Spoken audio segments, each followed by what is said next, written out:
Welcome to a half hour of MINDWEBS. Short stories from the worlds of speculative fiction.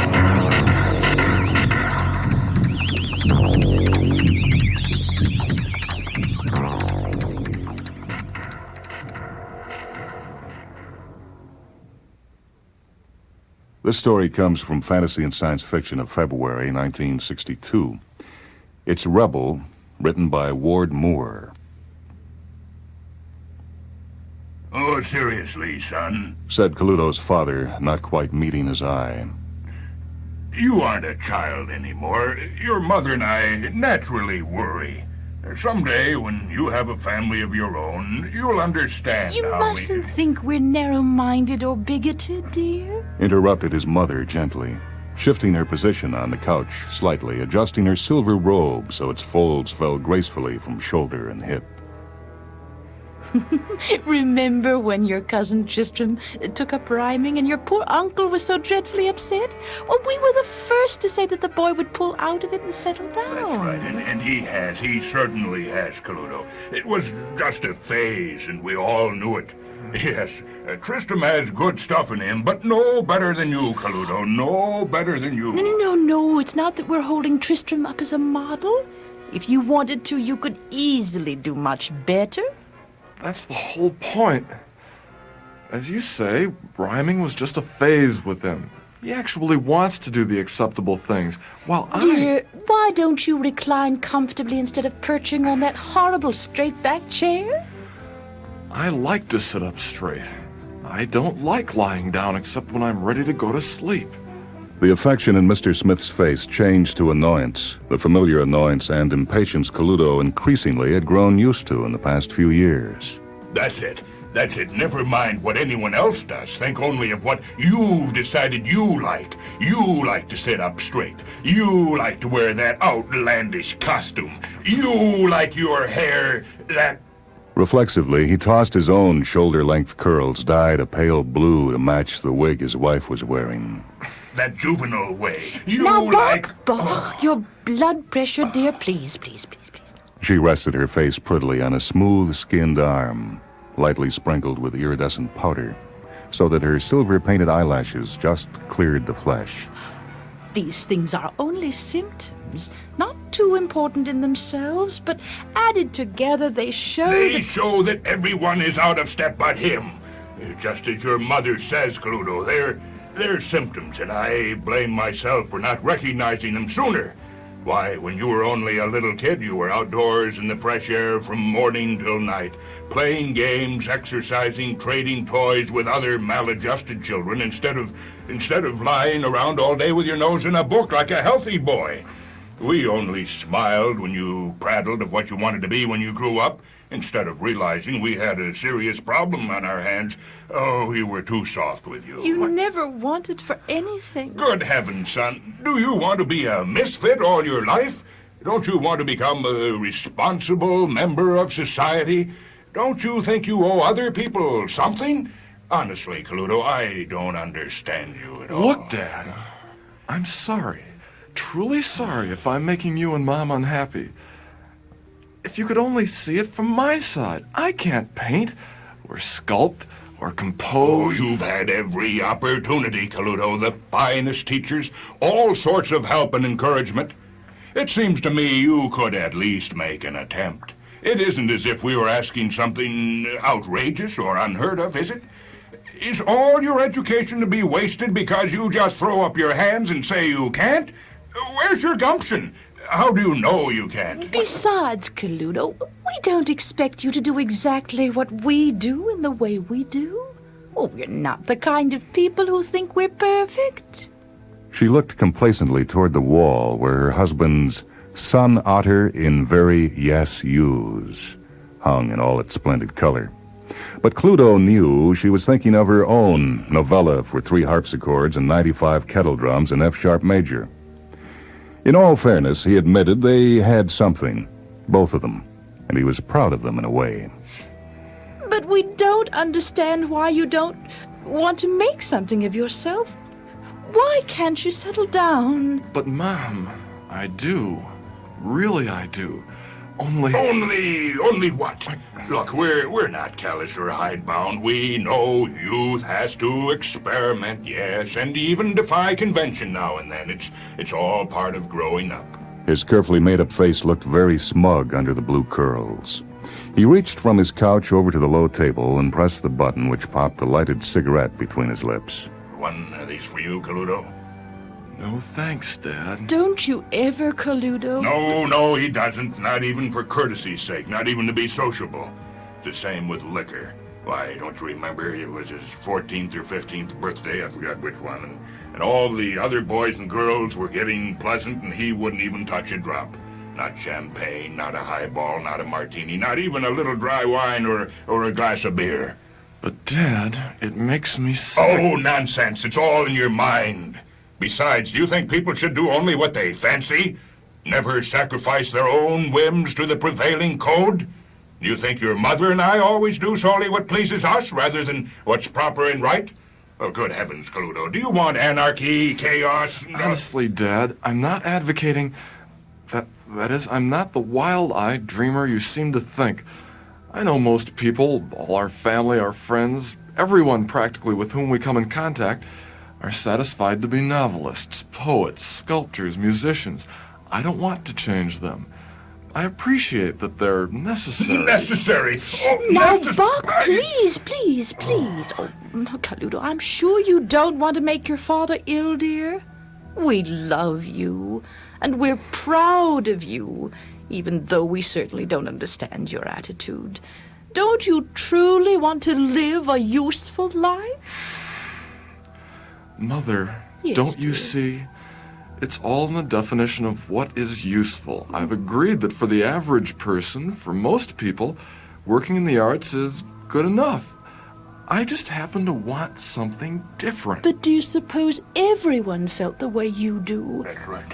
What would happen to the world? I can't imagine everyone abandoning common sense, but suppose they did.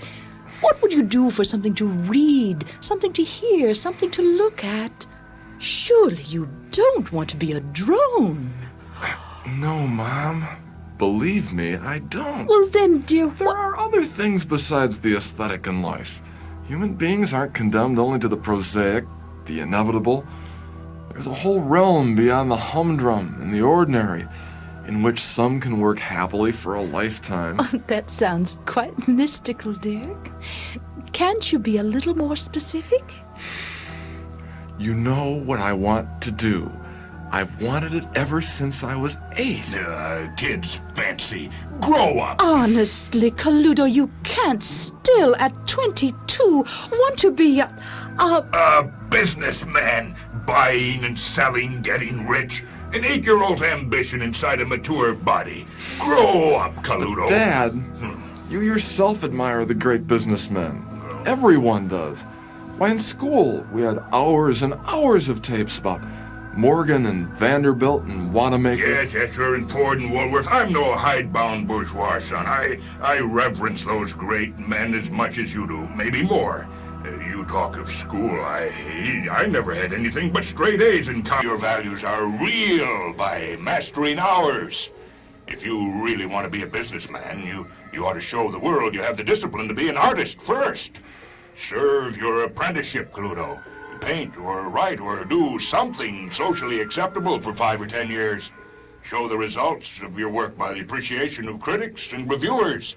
And then, having acquitted yourself honorably in the real world, it'll be time enough to enter this life of fantasy if you still have the taste for it. Dad. I know what you're going to say, Coludo. That by then you will have lost your zest, weren't you? Isn't that what you're going to say? That proves my point, doesn't it? Coludo, you know your father is right. No boy so carefully brought up, so well educated as you could help it. Oh, listen to us who love you, who have watched over you from the moment you were born, who sat up long hours and remember your first tooth, your first step, your first words. Do what your father says. It's for your own good. Deep down, you must know it. Oh, don't disgrace us.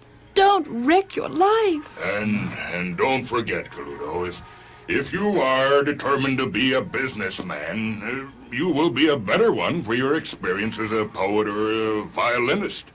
And if your notion persists, remember you can write or paint all night and still find an hour or two to buy and sell in your spare time. Why now I come to think of it, I've heard of a number of quite serious people who go into commerce as a hobby. Weekend entrepreneurs, you know, and don't think they haven't made good at work while getting the last ounce of recreation out of their diversion. You see, we're not trying to thwart you. Oh, Caludo. I'm sure Bach might even be willing to have a store or an office or whatever it is built right onto your studio. If I see some real so application. that when you're tired out after your work, you can relax with your money and your inventories and your checkbooks. Oh, Caludo, please, my darling, we're only trying to help you. And we won't even insist on a mistress or even smoking or drinking, except in company, naturally. And you could wear a long wig over that ridiculous haircut. And No, let's not go too far. Now, certainly the boy can have time to fool around with investments and such, but a respectable appearance I must insist on. No more the sitting stiffly in chairs as though there was something wrong with a sacroiliac instead of lounging decently. No more odd hours disrupting any sensible schedule. And a decorous toga or robe. And I think a little, just a minimum, amount of makeup. After all, you owe us something. But, Dad, Mom... Say no more, Caludo, say no more. You're a good boy, basically, and, well, I'm willing to humor you to a certain extent. You'll outgrow your commercial nonsense. You think you won't, but you will. And someday you'll look back and be grateful to us for being firm with you. Remember, we love you, Caludo. I suppose you do, muttered Caludo bitterly, foreseeing the long years of drudgery with mahlstick or baton, typewriter or paintbrush, until the bright vision of dollars and cents faded away into resigned acceptance of their drab, hopeless world. Yes.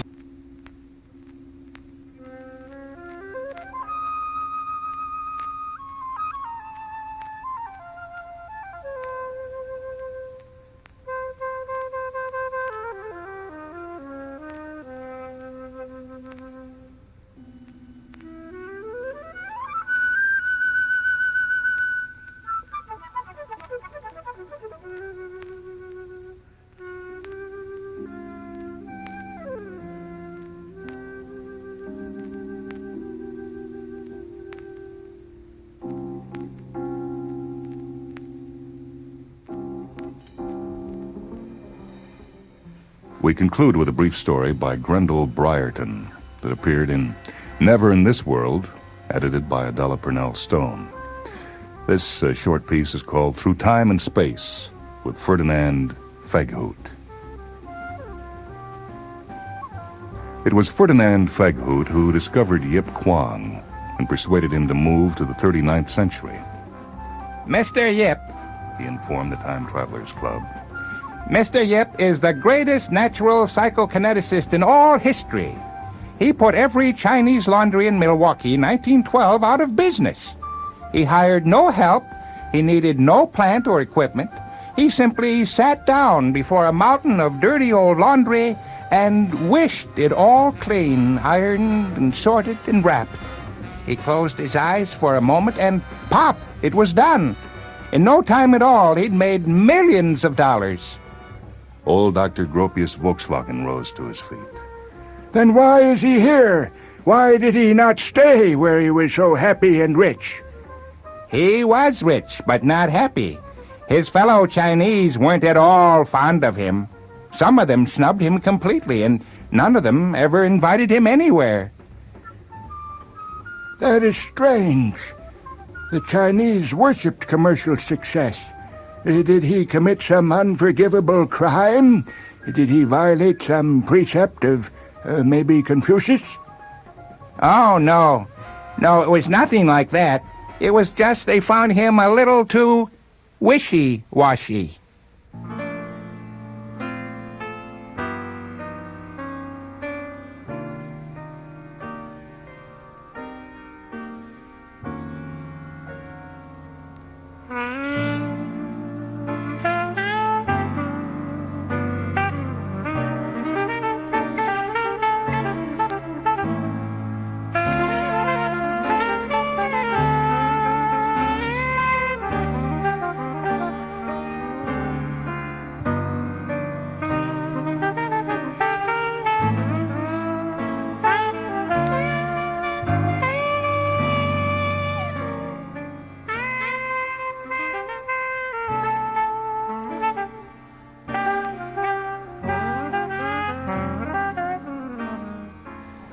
That was Through Time and Space with Ferdinand Feghudt, a short story by Grendel Brierton that appears in Never in This World, edited by Adela Purnell Stone.